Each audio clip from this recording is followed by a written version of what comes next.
Hey everyone, it's Byron. Once again, I'm here to testify for Jesus Christ. I wanted to talk about a very important thing right now, and it's just sound doctrine. And I want to use 2 Timothy chapter 4, verse 3 and 4, just as a start off point. And it reads like this: For the time will come when they will no longer endure sound doctrine, but after their own lust shall they heap to themselves teachers, having itching ears. And they shall turn away their ears from the truth, and shall be turned unto fables.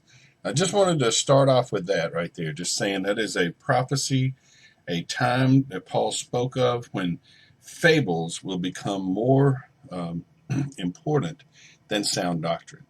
And in doing that, I want to turn around to God's elect. I'm going to talk about God's elect and how we know when we're in the Bible reading about God's elect people, what they are and what that means. This will be very brief.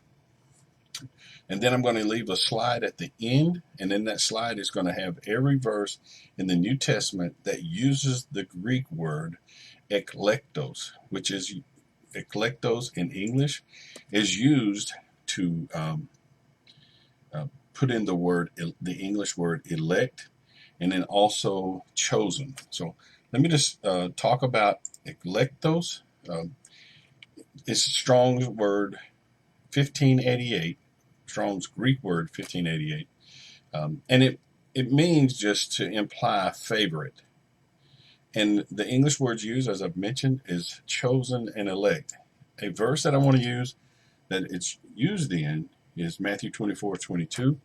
And it says, And except those days be shortened, there should no flesh be saved. But for the elect's sake, those days shall be shortened. And that's talking about the tribulation period, the time that is coming is very close to us right here.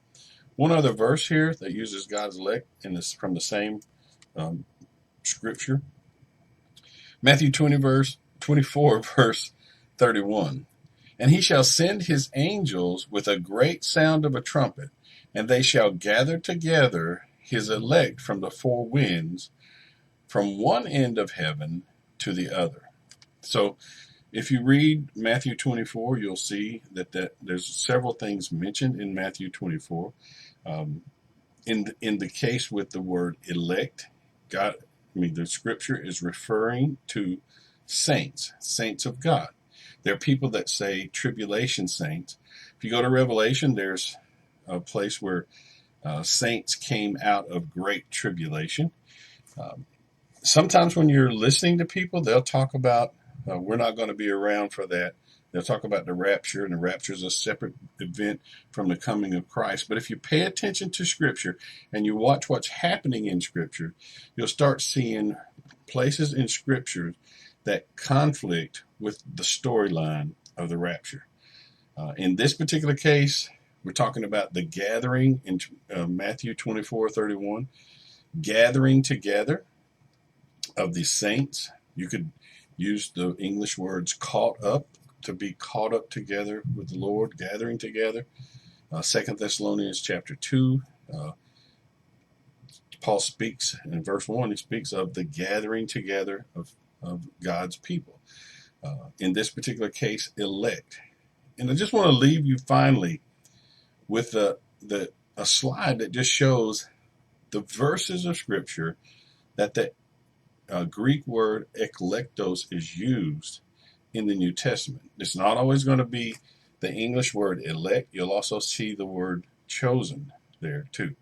But I'm going to leave that just on the screen so that you can see, oh, he says, well, such and such is one located, and you can pull it up yourself.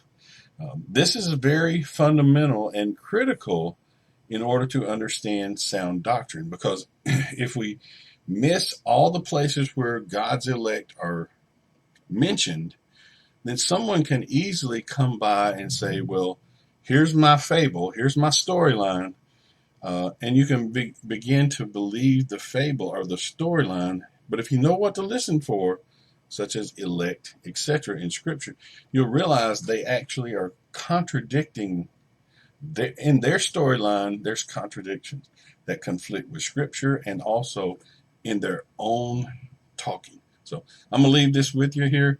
You just click pause if you're interested in looking at all those scriptures. I recommend it for sound doctrine purposes. Thank you.